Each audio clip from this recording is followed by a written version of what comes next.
Jsme tady na letošním 4. ročníku festivalu Město Galerie. Je to festival zaměřený na umění v veřejném prostoru. Veřejný prostor patří obyvatelům, občanům města. Proto jsme letošní ročník obohatili tím, že jsme pomocí umělé inteligence a dotazníků zapojili všechny, kdo měli zájem ukázat, jaké umění je baví, co je pro ně důležité.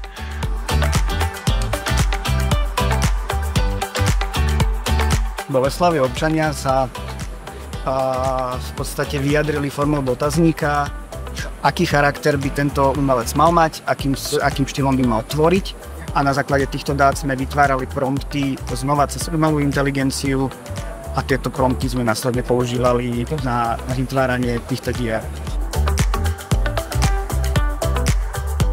Společně s nadačním fondem Škoda Auto jsme vám tady mohli přivést velmi pokrokovou technologii ABB Pixel Paint. Nám se ten projekt v ABB líbil z mnoha dalších důvodů a některými z nich, těmi hlavními, je ten přesah do společenského prostoru, do školství, to znamená prostě vzdělávání, ale zároveň i umění.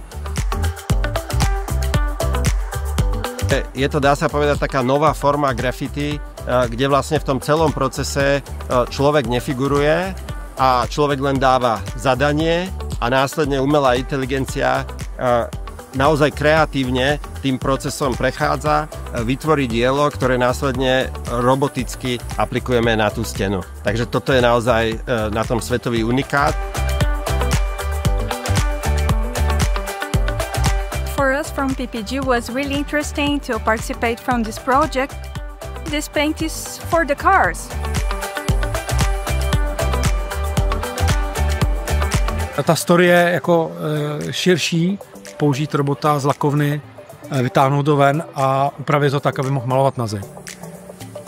Dokonce po čase se ten AI umělec identifikoval jako Ember 1024 a z jeho identifikací přicházely nějaký vizuály.